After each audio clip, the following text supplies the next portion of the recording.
Saudara-saudara, bagaimana menantikan kedatangan Yesus kembali bisa membawa penghiburan? Bukankah kalau kita sedang mengalami kesusahan atau penganiayaan, penderitaan, kita selalu berharap solusi yang cepat, yaitu Tuhan segera angkat segala hal yang membuat kita susah, atau Tuhan segera jauhkan kita dari orang yang jahat kepada kita. Menantikan kedatangan Yesus kembali seperti hal yang sangat abstrak, karena kita maunya yang instan-instan saja.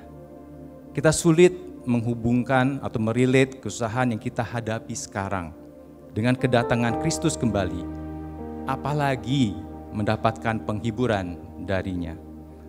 Saudara-saudara, untuk menolong kita bisa mengerti kalau kedatangan Kristus kembali adalah penghiburan, Katekismus hari ini mengajarkan kita akan 3 hal.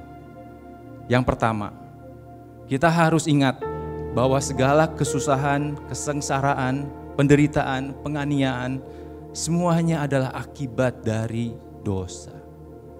Betul, kuasa iblis dan belenggu dosa sudah dipatahkan ketika Tuhan Yesus datang ke dunia ini, mati di atas kayu salib, turun ke dalam kerajaan maut, dan kemudian bangkit.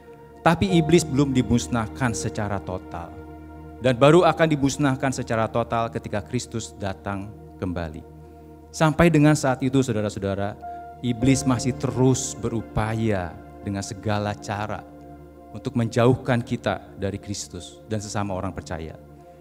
Selain dari upaya iblis untuk menjatuhkan kita, sumber dosa lain tentunya adalah diri kita sendiri. Tanpa campur tangan iblis sekalipun, kita meskipun sudah percaya dan dipenuhi oleh Roh Kudus, tetap memiliki hasrat untuk berdosa. Akan selalu ada peperangan rohani di dalam diri kita, dan itu membuat kita susah.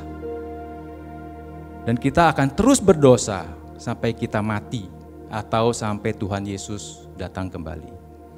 Saudara-saudara, selama masih ada dosa di dunia ini, maka kesusahan, kesengsaraan, penderitaan, penganiayaan tidak terhindarkan dan akan menjadi bagian dari hidup kita.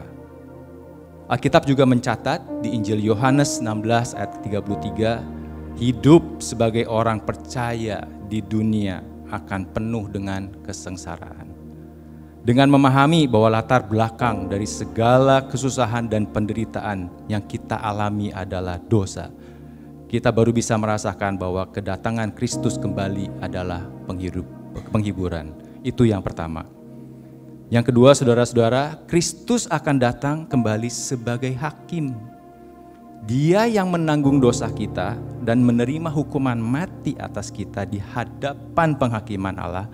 Dia sendiri yang akan datang kembali menjadi hakim dan menghakimi. Bukankah ini suatu hal yang sangat indah dan luar biasa, saudara-saudara? Artinya tidak akan ada kejutan. Ketika Kristus datang untuk menghakimi, Dia sudah tahu siapa-siapa saja miliknya. Dan ketika Kristus membacakan keputusannya di hadapan semua orang, baik yang hidup dan yang mati, tidak akan ada yang membuka mulut dan membantah. Tidak akan ada permintaan tinjau ulang perkara seperti yang kita dengar dalam pengadilan manusia.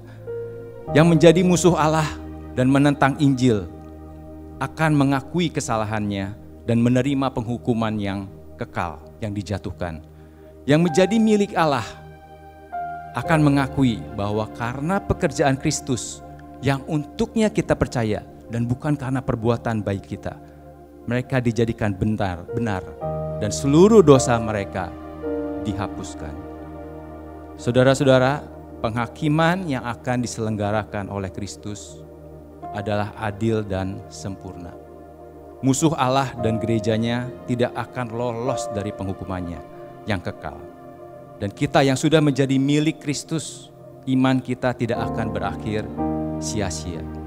Meskipun saat ini kita mengalami kesusahan, kesengsaraan, penganiayaan, dan penderitaan. Yang ketiga, Kristus akan membawa kita dan semua orang-orang pilihannya kepada sukacita dan kemuliaan surga.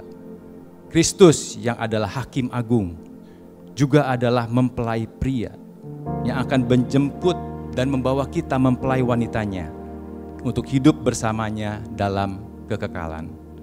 Alkitab mengatakan bahwa penderitaan kita adalah untuk sementara waktu saja kalau dibandingkan dengan kekekalan, dan ringan kalau dibandingkan dengan kemuliaan yang Yesus sedang persiapkan buat kita, yaitu kemuliaan yang kekal. Saudara-saudara, kesimpulannya, kedatangan Kristus kembali untuk menghakimi yang hidup dan yang mati adalah penghiburan bagi setiap orang percaya. Karena pada hari itu akan ada pemisahan yang kekal antara musuh dan milik Kristus. Dan sebagai milik Kristus kita akan dibawa bersamanya dalam sukacita dan kemuliaan surga. Kedatangan Kristus juga akan mengakhiri semua kesusahan dan kesengsaraan dan penderitaan akibat dosa. Mari kita menutup katekismus hari ini dengan berdoa. Tuhan, terima kasih untuk katekismus hari ini. Tuhan, ajarkan kami untuk terus dapat melihat ke depan kepada harinya Tuhan. Tuhan, berikan kami juga hati yang selalu rindu untuk berjumpa denganmu muka tatap muka, dan untuk selalu setia dalam penantian kami. Tuhan, kalau kedatanganmu kembali untuk menghakimi, membawa penghiburan bagi kami rindu hal yang sama boleh dialami dan dirasakan oleh saudara-saudara kami, terutama khususnya mereka yang juga menantikan tetapi dengan penuh rasa takut. Tuhan, pakai setiap kami Tuhan untuk menjadi pemberita atas penghiburan ini. Terima kasih Tuhan, hanya di dalam nama Tuhan Yesus kami berdoa. Amin.